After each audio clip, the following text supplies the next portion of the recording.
Okay, right now I'm going to explain a T1 transition, aka transition 1, T1. For this one, it is the swim to the bike. So what I usually do when I have my setup is I would have my wetsuit on, my cap and goggles on. I've got a goo packet already in the back of my kit. It's in between, obviously, the kit and my wetsuit. And then at my T1 station, this is how I have my bike set up, okay? So usually what they're going to have you do is you're going to have your saddle sitting on the bar. Your front tire must be on your side of the like the holder, whatever it's called. Your tire has to be on your side. You'll have numbers, they'll explain it. It's pretty simple, so that when you go, all you have to do is grab the bike itself, pull it off, and then run with it instead of going back underneath the bar or whatever like that. So what you're going to do is, let me get this. Okay, here we go. So when you come into T1, you're going to have your helmet set up on your bike handles. I usually put mine on my aero bars so it's ready to go. I usually have a water bottle in this holder, so it would just sit nicely right here, butt up against it. And then my sunglasses are sitting inside, so all I have to do is just flip them up, put them on my face, go. I also keep at least two not goo packs, energy chews in here, so when I come out of transition, I've already taken off my wetsuit. I'm going to put it in the bag that's usually on the floor, or my towel that's right here that my tire is sitting on, or right beside of it. I'm going to stuff these in the back of my kit, and then I'm going to put my sunglasses on. These are already my pants. And then I'm going to grab my helmet. So the helmet, you want to have the front facing you, so all you have to do is tip it up, put it on your head. You want your straps out, so you don't have to fiddle with them when they're done. Make sure it's already fitted to your head. No one else has worn it by the time that you are starting the race and practice, because it may not be fitted to your head anymore. Make sure you fit it in the morning, put it on, tighten it on, and then take it off, put it on your bike, lay the straps out, set your glasses in it, put your shoes back in. Now your front setup is ready to go. As for the back, what I typically do is I will tape on some extra goo packets to my bike. So all I have to do is just rip them off as I go, put them in the back kit pockets. So I've got more fuel with me. I like to ingest about 100 calories every hour, along with an entire water bottle, like a 16-ounce water bottle with Gatorade, pre-workout, BCAAs, whatever you have. I even sometimes, if I'm doing a full iron, I will do protein powder with water. That's a lot more calories in it, a lot more protein, so my body can break that down really, really quick. And then I keep my shoes clipped in on my bike. A lot of people put them on before they start their ride, and they run with them, do a leap on, and then they're good to go. I like to leave mine on, and then when I jump on, my feet will go on the top of the shoes, and I will pedal with my shoes, my feet on the top for a bit. This one. Feet on the top like this, and then after I get moving, I'm coasting along pretty well, I will put one foot in, strap it in nice and loose. I like to keep my shoes loose, and then go on my merry little way, which I will show you in a minute. But let's go over this again.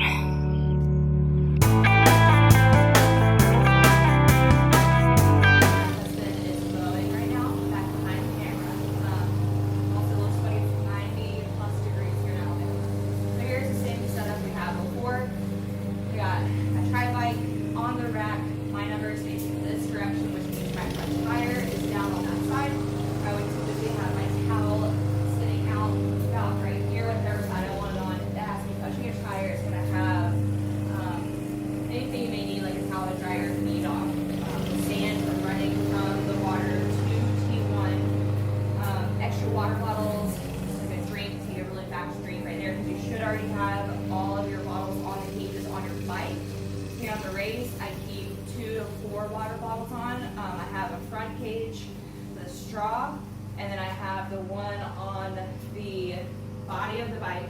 And then if I'm doing a full iron, I usually put the two on the back. I will have 4 with me, and I will get rid of them as I go and grab water from aid stations along the way.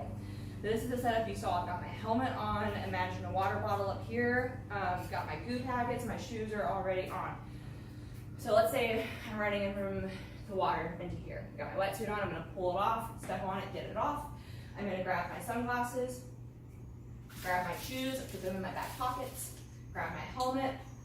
You have to buckle your helmet before you even mount your bike. Before you have one leg over the bike, you are considered riding, which you must have your helmet not only on, you cannot have your straps dangling, they must be buckled.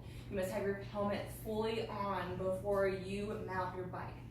And then from here, I will take my bike off, run forward with it, and then leap on with a graceful leap, and then continue on with T1, or continue on with the race. I will show you how to do a mounting leap now. For a mounting leap, you want to run with your bike, get your hands on the front bars, 2 hops, jump your leg over the saddle, and then sit down and put your feet flat on the top of your shoes one at a time. Once you comfortably have your feet on the top of your shoes, you want to keep pedaling until you gain enough speed, you're comfortable on the bike, and then you want to reach down, slide 1 foot in, pedal once or 3 times, it doesn't matter, and then slide the next foot in. From there, you're good to go. Your feet are strapped, you're ready to race, and then at the end of the race, see, I'm putting my feet in right there. Dismounting at the end of the race is the exact opposite. As you approach the dismount line, you're going to want to slow down, take your feet out of the shoes, set them back on top, and pedal like that comfortably until you approach the dismount line, which is where you will eventually do your lifting leg dismount.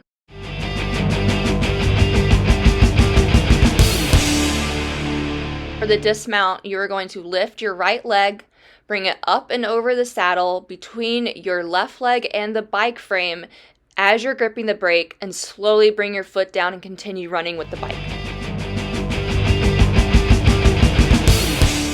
Okay, I finished the bike. I have dismounted before the dismount line with that graceful dismount where I lift a leg, bring it over, bring it between myself and the bike, and then I begin running from there. That must be done. Your feet must be on the ground before you cross the dismount line. From there, I'm going to run in to T2. Sorry, a gnat in my mouth. Run into T2. You're going to rack your bike the exact same way you had it in before that you took it off. So this is my towel station. This is where I would have had that towel earlier with another towel to wipe my feet off. I have my tennis shoes here. I don't bike in my socks. I just have them on right now because they're disgusting. I don't want to take them off. But I would usually have my socks in the shoe, and I would just grab it and put it on my foot as I'm going. But I would have my running water bottle right here, my extra water bottle. I have to take a quick sip before my bike ride. My running shoes are right beside my tennis shoes. And then I would have my running belt, my belt with my bib on it, my bib belt. That's the word for it. I would have my bib belt laying over my shoes like this, so it's open. All I would have to do is grab it and wrap it around my body and buckle it. The bib number would already be facing out, which means the bib number is going to be facing down on my shoes. And typically, if it's really windy or I just don't trust that the wind is not going to take my bib away, I'm going to put a weight on it so it doesn't fly away between the start of the race and the time I get to T2. From here, I ran in from the bike. I'm going to unclip my helmet, put it down on the ground. I'm keeping my sunglasses on. If I have a hat, I'm going to put my hat on. Being a woman, I either wear my hair down the bun from the start for the swim, or I have my braids in, so all I have to do is put my helmet on, take it off, put my hat on. I don't have to fiddle with my hair at all, which is something you should think about as a woman, or a guy with long hair, whatever. I'm not going to sit down. Triathletes don't sit down in T1 or T2. I'm going to put my socks on, grab my shoes. I'm going to grab my shoes, put them in my back pocket, like so. If this was a real bib, I would grab the bib, pick it up, buckle it around. It's already good to go. I don't have to move it around or anything. I may move it as I run. Typically, I turn it around and I put it around my hips so it doesn't keep riding up the whole race. It usually stays below my hips the whole whole time. And I should have put my socks on now that my shoes are available. I couldn't get to them before because my bib would have been on it. Put my socks on, going to grab my shoes, and they're already tied to how I want them. I'm not going to sit around and fiddle and tie my laces. They're slip-ons now. Your foot goes in, bam, done, ready to run, okay? What I should have mentioned before, also on the bike, before you go into the bike portion, you want to have ridden that morning, and you want to make sure that you know what the course is going to be like coming out of T1. If there's a big hill, if you're going up, if you're going down. If you're going up a hill right out of T1, you're going to want to be in some pretty big gears. You don't want to be down your lowest cog and have to really pedal to get up the hill. So what you want to do is make sure you're starting in a very comfortable resistance. I usually keep mine like right at the middle cog in the back. So like it's pretty comfortable. I can get on, start pedaling, whether it's a hill going up or down, decline, incline.